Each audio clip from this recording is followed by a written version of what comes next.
Hi viewers, welcome back to நானும் பொழுதும். நம்ம இன்றைக்கி பார்க்க போகிறது ஃப்ரிட்ஜ் ஆர்கனைஸ் பண்ணுறது எப்படின்னு தான் பார்க்க போகிறோம். ஆல்ரெடி நான் என்னோடய ஃப்ரிட்ஜை எனக்கு பிடிச்ச மாதிரி ஆர்கனைஸ் பண்ணி வச்சுருக்கேன்.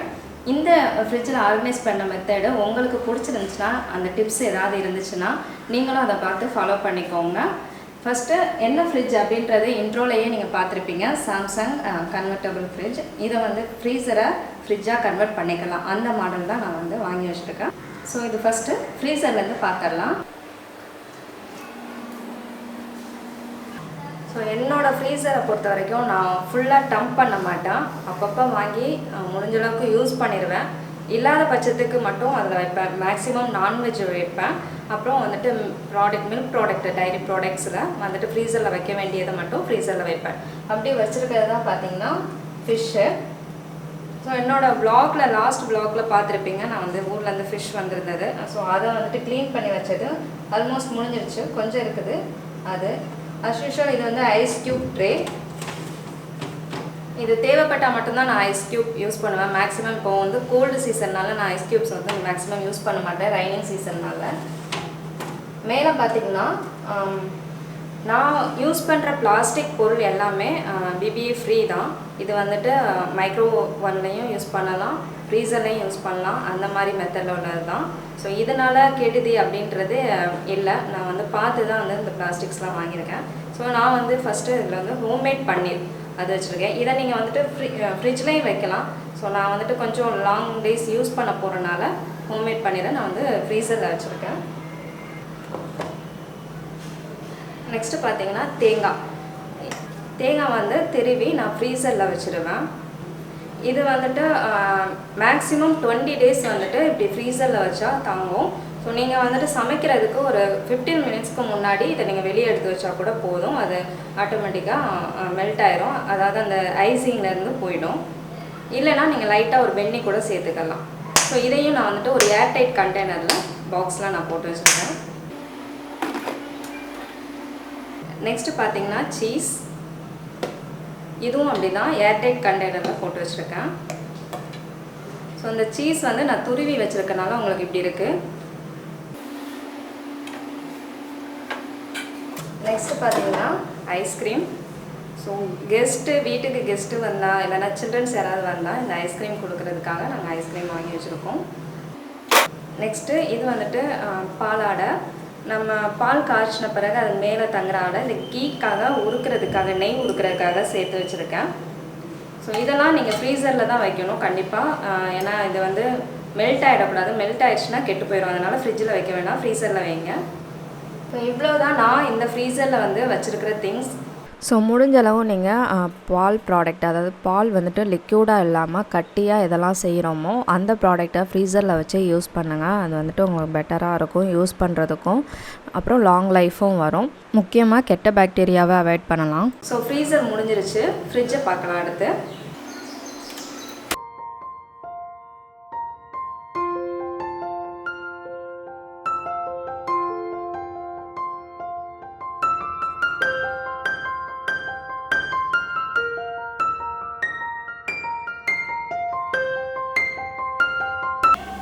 ஸோ இந்த ஏரியா பார்த்திங்கன்னா ஃப்ரெஷ் ரூம் அப்படின்னு இருக்கு. இதில் மேக்ஸிமம் உங்களுக்கு டைரி ப்ராடக்ட் தான் வைக்கணும். இது ஃபுல் டைப்பு. ஸோ நம்ம வேணுன்றப்ப இழுத்துக்கலாம். உள்ளே இது பண்ணிக்கலாம் ட்ரே மாதிரி. ஸோ ஃபஸ்ட்டு ட்ரேயும் செகண்ட் ட்ரேயும் இந்த மாதிரி தான் இருக்கும், புல் பண்ணுற டைப்பு. ஸோ இதில் பார்த்திங்கன்னா நான் வச்சுருக்கிறது ஃபஸ்ட்டு ரிமைனிங் உள்ள ப்ரெட்டு, அப்புறம் பன்னு, அந்த மாதிரி ஐட்டங்கள் நான் வச்சுருக்கேன். கொஞ்சம் ஸ்நாக்ஸ் மாதிரி இருக்கிற ஐட்டங்கள் நான் வச்சுருக்கிறேன். ஸோ அதை ஃப்ரெஷ் ரூமில் வச்சுருவேன். ஏன்னா இதெல்லாமே கிட்டத்தட்ட நான் வச்சுருக்கிறது க்ரீம் பண்ண. ஸோ டைரி ப்ராடக்ட்னால ஃப்ரெஷ் ரூம்லேயே வச்சுருவேன். ஸோ இந்த மாதிரி ஒரு பாக்ஸ் போட்டு வச்சுக்கிட்டோம்னா நம்மளுக்கு எடுக்கிறதுக்கும் ஈஸியாக இருக்கும். நெக்ஸ்ட்டு பார்த்திங்கன்னா இந்த மாதிரி ஏர்டைட் கண்டெய்னரில் சீஸ், அப்புறம் பட்டர், இது ரெண்டுமே வச்சுருக்கேன். ஸோ இது ப்ரெட் சாண்ட்விச் அந்த மாதிரி பண்ணும்போது பண்ணுறதுக்கு. அப்புறம் பட்டர் வச்சுருக்கேன். So salted butter. ஸோ இதை ஏர்டைட் கண்டெய்னரில் போட்டு வைங்க. ஏன்னா நம்ம இன்கேஸ் நீங்கள் ஓப்பனில் வச்சுருந்தீங்கன்னா டைரி ப்ராடக்ட் ஏதாவது யூஸ் பண்ணும்போது சீக்கிரம் ஃபங்கஸ் வர ஆரம்பிச்சிடும். ஸோ அதனால் ஓப்பன் பண்ணிட்டிங்கன்னா இந்த மாதிரி ஏர்டைட் கண்டெய்னரில் போட்டு ஃப்ரெஷ் ரூமில் இந்த மாதிரி ஏரியாவில் வச்சுருங்க, இல்லைனா ஃப்ரிட்ஜில் வச்சுருங்க. இந்த மாதிரி செக்ஷன் உங்களுக்கு இல்லாத ஃப்ரிட்ஜாக இருந்துச்சுன்னா கீழே கூட வச்சிடலாம். நெக்ஸ்ட் பார்த்திங்கன்னா கொடம்புளி. ஜென்ரலாகவே புளி பார்த்திங்கன்னா 1 இயர் கிட்ட ஸ்டோர் பண்ணலாம் பழைய புளியாக இருந்தால். இந்த மாதிரி கொடம்புளிலாம் ஃப்ரெஷ்ஷாக இருக்கணும் அப்படின்றதுனா நீங்கள் மீன் குழம்பு இதுக்கெலாம் யூஸ் பண்ணால் நல்லாயிருக்கும் இந்த மாதிரி ஃப்ரெஷ் புளி. ஸோ அதை வந்துட்டு நான் ஃப்ரெஷ் ரூமில் வச்சுருக்கேன். இதில் நீங்கள் மில்க் வச்சுக்கலாம், டைரி ப்ராடக்ட் எல்லாமே நீங்கள் வச்சுக்கலாம், ஈவன் சாக்லேட்ஸ் கூட வச்சுக்கலாம். அந்த மெல்ட் ஆகிற சாக்லேட்ஸ்லாம் இதில் நீங்கள் வச்சுக்கலாம். ஸோ அதோட ஃப்ரெஷ்னஸ் வந்துட்டு அப்படியே இருக்கும். அதனால தான் இதில் ப்ரெட்டு அப்புறம் க்ரீம் பன் இந்த மாதிரி ஐட்டம்லாம் நான் வச்சுருக்கேன். செகண்ட் பார்த்திங்கன்னா ஈஸி ஸ்லைட் ட்ரே. இதில் மேக்ஸிமம் நான் வச்சுருக்கிறது எல்லாமே லெஃப்ட் ஓவர் திங்ஸ், அதாவது நம்ம சமைச்சு வச்சுருந்தேன் மிச்சம் உள்ள திங்ஸ் தான், சாப்பாடு தான் நான் இதில் வச்சுருப்பேன். இது ஸ்டார்டட் பார்த்திங்கன்னா அன்னைக்கு டேக்குரிய ஃப்ரெஷ் ஜூஸ் அந்த மாதிரி குடிக்கிறதுக்கு வேணும்னா நான் அந்த மாதிரி ரெடி பண்ணி வச்சுக்கிடுவேன். இது lemon plus mint juice. Next பார்த்திங்கன்னா இது நான் என்னோடய வ்ளாகில் ஆல்ரெடி நான் காமிச்சிருக்கேன் கர்டு. ஸோ கர்ட் வந்துட்டு இந்த மாதிரி செராமிக் பவுலில் வச்சுருந்தீங்கன்னா உங்களுக்கு கொஞ்சம் ஜில்லுன்னு மெயின்டைன் ஆகிட்டே இருக்கும். நம்ம எடுத்து வெளியே வச்ச பிறகு கூட நீங்கள் வந்துட்டு ஜில்லுன்னு மெயின்டைன் பண்ணிட்டு வச்சுருக்கலாம். ஸோ அதுக்காக செராமிக் பவுலில் வச்சுருக்கேன். அதே மாதிரி உங்களுக்கு உரம் ஊற்றி வைக்கிறதும் நல்லா ஈஸியாக இருக்குது, சீக்கிரமே உங்களுக்கு கட்டி ஆகிடுது. நெக்ஸ்ட்டு இதில் பார்த்திங்கன்னா லெஃப்ட் ஓவர் ரைஸ் இருக்குது. இது வந்துட்டு நேற்று நான் வச்ச ரைஸில் மிச்சம் உள்ளது. இதை நான் என்ன பண்ணுவேன்னா நாளைக்கு ஆப்பம் ஏதாவது சுடுறதா இருந்தால் இன்றைக்கி மாவுக்கு சேர்த்து அரைச்சிக்குவேன். So left over rice. பின்னாடி பார்த்திங்கன்னா அதே மாதிரி லெஃப்ட் ஓவர் மாவு கொஞ்சம் இருக்குது. இது பச்சரிசி மாவு. ஸோ இடியப்பம் பண்ணும்போது ரிமைனிங்கான பச்சரிசி மாவு தான் இது. ஸோ இது நான் வந்து பால் கொழுக்கட்டை ஏதாவது பண்ணுறதுக்காக எடுத்து வச்சுருக்கேன். ஸோ வேஸ்ட் பண்ணாமல் வச்சுருக்கலாம் அப்படின்னு. நான் கொஞ்சமான லெஃப்ட் ஓவர் வச்சுருக்கனால 2 அடுக்காக வச்சுருக்கேன். பேக்கில் ஒன்று, ஃப்ரண்ட்டில் ஒன்று. உங்களுக்கு தேவைன்னா நிறையா இருந்துச்சுன்னா நீங்கள் மேலே கூட வச்சுக்கலாம். ஸோ உங்கள் கம்ஃபர்டபுள் பொறுத்து தான் நம்ம ஃப்ரிட்ஜை வந்து நம்ம ஆர்கனைஸ் பண்ணுறது. இப்போ இது பார்த்திங்கன்னா உளுந்து மாவு. நம்ம இட்லி தோசைக்கு அரைக்கும் போது கொஞ்சமாக உளுந்து மாவை முன்னாடியே எடுத்து வச்சுக்கிட்டோம்னா வீட்டுக்கு கெஸ்ட்டு இல்லைனா ஈவினிங் ஸ்நாக்ஸு இந்த மாதிரி பண்ணும்போது ஈஸியாக வடை போட்டுக்கலாம். இட்லிக்கு இல்லைனா வெண்பொங்கல் ஏதாவது செய்கிறதா இருந்தால் வடை ஏதாவது ப்ரிப்பேர் பண்ணிக்கலாம். ஸோ அதுக்காக இந்த மாவு. ஸோ இந்த மாதிரி கொஞ்சம் கொஞ்சமான திங்ஸை எல்லாமே ஈஸி ட்ரேயில் வச்சுருவேன். ஸோ அப்போ தான் உங்களுக்கு ஈஸியாக டக்குன்னு எடுத்து குக் பண்ணுறதுக்கும் ஈஸியாக இருக்கும். இல்லை நம்ம கீழெல்லாம் வச்சோம்னா தேடிக்கிட்டு இருக்கணும், நம்ம வச்சோமான்னு கூட மறந்துடும். இது பார்க்கும்போதே தெரியும் இதெல்லாம் நமக்கு ரிமைனிங் இருக்குது அப்படின்றதுனால நான் ஃபஸ்ட்டு ட்ரேலையே வச்சுருக்கேன். இது மேக்ஸிமம் பார்த்திங்கன்னா 2 டேஸில் வந்துட்டு நான் காலியாகிற பொருளை ஃபுல்லாக தான் மேலே வச்சுருப்பேன். ஸோ தேர்ட் ட்ரேயில் பார்த்திங்கன்னா சமைக்கிறதுக்கான திங்ஸ் வந்துட்டு அதிகமாக இருக்கும். இது பார்த்திங்கன்னா இது என்னோடய வீடியோஸில் எல்லாத்துலேயுமே பார்த்துருப்பீங்க. ஸோ ஒரே கண்டெய்னரில் எனக்கு 3 பொருளுமே அடங்கிருச்சு. கருவேப்பிலை, பச்சை மிளகாய், அப்புறம் கொத்தமல்லி. இதில் ஆல்ரெடி நான் வந்துட்டு புதினா வச்சுருந்தேன். ஆனால் என்னோடய சஜஷன் என்னென்னா புதினா வந்துட்டு எப்போயாவது தான் யூஸ் பண்ணுவோம். ஸோ இந்த மாதிரி ட்ரிபிள் கண்டெய்னர் ஏதாவது கிடச்சிச்சின்னா புதினாவை செப்பரேட் பேக்கில் வச்சுக்கோங்க. ஏன்னா இதை ஒரு குக்கிங்னு தேவைப்பட்டுச்சுன்னா உங்களுக்கு இது 3மே தேவைப்படும் ஒரு குக்கிங்க்கு. ஸோ ஒரே கண்டெய்னராக எடுத்து நம்ம யூஸ் பண்ணிக்கலாம். புதினான்றது நம்ம எப்போயாவது தான் யூஸ் பண்ணுறது. ஸோ அப்போ மட்டும் செப்பரேட் கண்டெய்னர் எடுத்து யூஸ் பண்ணிக்கலாம். ஸோ எனக்கு இந்த ட்ரிபிள் கண்டெய்னரில் ஒரு இதில் கருவேப்பிலை, அப்புறம் பச்சை மிளகாய், கொத்தமல்லி இது 3மே வச்சிட்டேன். இதோட மாய்ஸ்சரைசர் வெளியே வரக்கூடாது, அதாவது தண்ணி பட்டு கெட்டு போயிடக்கூடாது அப்படின்றதுக்காக கீழே ஒரு லேயர் வந்துட்டு நான் வந்துட்டு டிஷ்யூ பேப்பர் கிளாத் வச்சுருக்கேன். அப்புறம் மேலேயும் ஒரு கிளாத் வச்சுருக்கேன். ஸோ உங்களுக்கு இன்கேஸ் ஃப்ரிட்ஜ் கரண்ட்டு போனால் கூட தண்ணி விட ஆரம்பிச்சிடும். ஸோ அந்த டைமில் இந்த கிளாத் வந்து உங்களுக்கு அப்சர்வ் பண்ணிக்கிறோம். உங்களுக்கு இந்த கிளாத் இன்கேஸ் ஈரமாயிடுச்சுன்னா கண்டிப்பாக நீங்கள் மாற்றிடுங்க. அப்போ தான் உங்களுக்கு உள்ளே உள்ள பொருள் வந்து ஃப்ரெஷ்ஷாகவே இருக்கும். அப்புறம் பார்த்திங்கன்னா ஸோ நான் எப்போயுமே வீக்லி ஒன்ஸ் வந்துட்டு இந்த மாதிரி சென்னா இதெல்லாம் வந்து ஊற வச்சு அவிக்காமல் இப்படி வச்சுருவேன். நீங்கள் ஃப்ரீசரில் வைக்கிறனா ஃப்ரீசர்லேயும் வச்சிடலாம். நீங்கள் இப்படி வச்சிங்கன்னா இதில் ஸ்ப்ரவுஸ் வர ஆரம்பிச்சிடும். ஸோ அது ஹெல்த்தி தான் உங்களுக்கு. இந்த மாதிரி வச்சுக்கிட்டோம்னா நம்ம திடீர்னு குக்கிங்க்கு தேவைப்பட்டுச்சுன்னா டக்குன்னு வந்து ஊற வைக்கணும்னு அவசியம் இல்லை, டக்குன்னு குக் பண்ண எடுத்துடலாம். விசில் மட்டும் வச்சா போதும் குக்கரில். ஸோ அந்த மாதிரி இதுவும் அப்புறம் வந்துட்டு க்ரீன் பீஸும் எடுத்து வச்சுருக்கேன். ஸோ நீங்கள் இதை நீங்கள் ஃப்ரீசர்லேயும் வச்சு கூட யூஸ் பண்ணிக்கலாம்.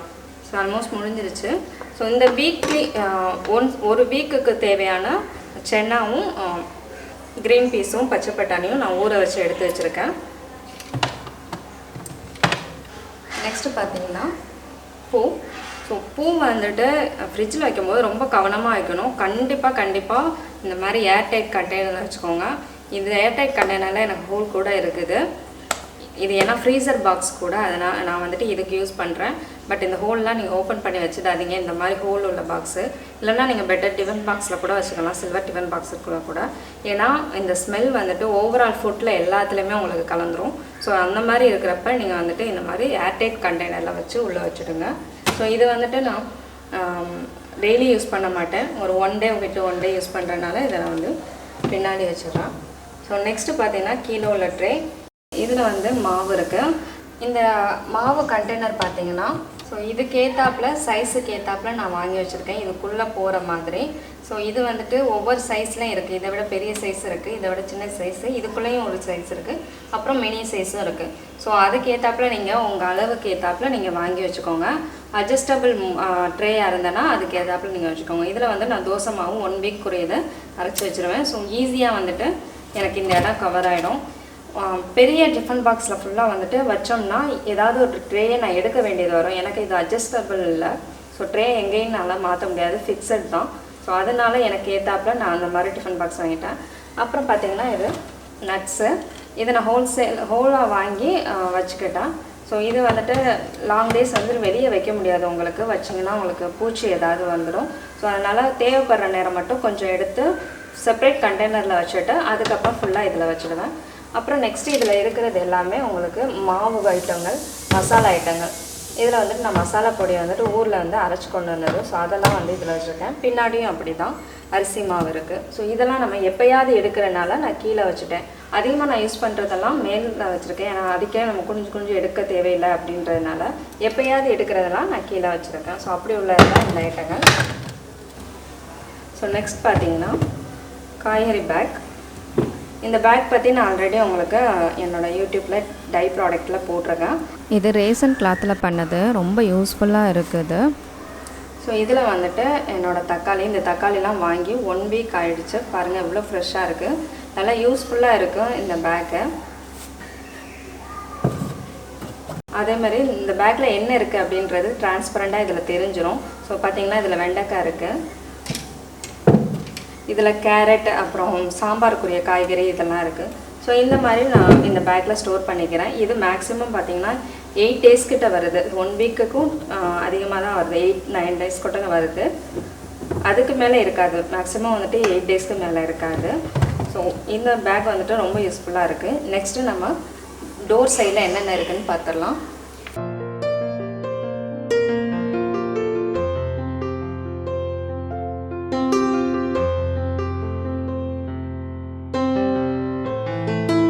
ஸோ டோரில் பார்த்தீங்கன்னா 4 ஷெல்ஃபு கிட்ட இருக்குது.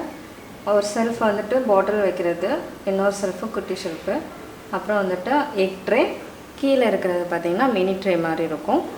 ஸோ இதில் வந்துட்டு லாங் பாட்டில்ஸ்லாம் அதிலே கொடுத்துருக்கோம், டால் பாட்டில்ஸ் கார்டு அப்படின்னு சொல்லிட்டு. ஸோ நான் வந்துட்டு ஜூஸ் வச்சுருக்கேன். ஃப்ரெஷ் ஜூஸ் கிடச்சா ஃப்ரெஷ் ஜூஸ் வச்சுடுவேன். அப்புறம் மில்க் வச்சுருக்கேன். நான் வந்து எப்போயுமே பசும்பால் தான் வாங்குவேன். ஸோ வாங்கி அப்படியே ஸ்டோர் பண்ணி வச்சுடுவேன். இதில் பார்த்திங்கன்னா வேஃபர் பிஸ்கட். ஸோ எங்களுக்கு பார்த்திங்கன்னா ஒரு ஹேபிட் இருக்குது, எப்போயுமே சாப்பிட்டதும் நாங்கள் வந்துட்டு கொஞ்சம் ஸ்வீட்ஸ் சாப்பிடுவோம். ஸோ அதுக்காக வந்துட்டு கடலை மிட்டாய் வந்து எடுத்து வச்சுருக்கோம். சாப்பிட்ட பிறகு சாப்பிட்றதுக்கு நல்ல டைஜஷன் பவரும் கூடும். ஸோ அதனால வந்துட்டு இந்த மாதிரி இனிப்பு சாப்பிட்றது ஒரு வழக்கமாக வச்சுருக்கோம். ஸோ எடுத்தோடனே டோரை திறந்தோடனே டக்குன்னு எடுக்கிறதுக்காக இந்த கார்னரில் நான் வச்சுருக்கேன். இப்போ நெக்ஸ்ட்டு செல்ஃபில் என்ன இருக்குதுன்னு பார்த்துடலாம். ஃபஸ்ட்டு பாக்ஸில் வந்து கொஞ்சம் மாவு வச்சுருக்கேன். இந்த மாவு வந்துட்டு ட்ரையான மாவு, கோதுமை மாவும் அப்புறம் கார்ன்ஃப்ளவர் மாவும் மிக்ஸ் பண்ணி வச்சுருக்கேன். இது எதுக்காக அப்படின்னு பார்த்தீங்கன்னா சப்பாத்தி போடும்போது டஸ்டிங் பண்ணுறதுக்காக இந்த மாவை மிக்ஸ் பண்ணி வச்சுருக்கேன். கொஞ்சமாக கார்ன்ஃப்ளவர் மாவு சேர்த்துக்கிட்டோம்னா சப்பாத்தி வந்து கல்லோட ஒட்டாமல் வரும் தேய்க்கும் போது. ஸோ அதனால் கொஞ்சம் கோதுமை மாவோட கார்ன்ஃப்ளவர் மாவும் சேர்த்து வச்சுருக்கேன். ஸோ ஒரு நேரம் நீங்கள் டஸ்ட் பண்ணிவிட்டு ரிமைனிங் இந்த மாதிரி பவுடர் இருந்துச்சுன்னா கண்டிப்பாக ஃப்ரிட்ஜில் வைங்க. வெளியே வச்சுருந்தா உங்களுக்கு பூத்தனம் சொல்லுவாங்களா, ஃபங்கஸ் வந்துடும். ஏன்னா உங்களுக்கு வந்து சப்பாத்தி மாவு பிணையும் போது நம்ம ஈரத்தன்மையோடு தான் இருக்கும். ஸோ அந்த மாவை நம்ம இதில் டஸ்ட் பண்ணும்போது கண்டிப்பாக இதுலேயும் ஈரப்படும். ஸோ அதனால் சீக்கிரம் வந்து ஃபங்கஸ் ஆகிடும். நெக்ஸ்ட்டு பார்த்திங்கன்னா பிரியாணி பவுடர். இந்த பிரியாணி பவுடர் எப்படி செய்யணும் அப்படின்றது என்னோடய வீடியோஸில் இருக்குது, பார்த்துக்கோங்க. அடுத்து பார்த்திங்கன்னா முக்கியமாக உங்களுக்கு சொல்லணும், இஞ்சியை வந்து நீங்கள் இந்த மாதிரி ஸ்டோர் பண்ணிக்கோங்க. ஸோ இந்த மாதிரி டிஷ்யூ பேப்பர் வச்சு உங்களுக்கு எவ்வளோ பீசஸ் தேவையோ அந்த மாதிரி சின்னதாக கட் பண்ணி வச்சு யூஸ் பண்ணிக்கோங்க. கண்டிப்பாக இந்த பீசஸ் கட் பண்ணிவிட்டு நல்லா வாஷ் பண்ணி கட் பண்ணிவிட்டு ஃபேனுக்கு கீழே நல்லா ட்ரை பண்ணிவிட்டு அதுக்கப்புறம் கீழே ஒரு டிஷ்யூ பேப்பர் வச்சு அப்புறம் மேலே ஒரு டிஷ்யூ பேப்பர் வச்சுடுங்க. அப்போ தான் உங்களுக்கு அது கெட்டு போகாமல் இருக்கும்.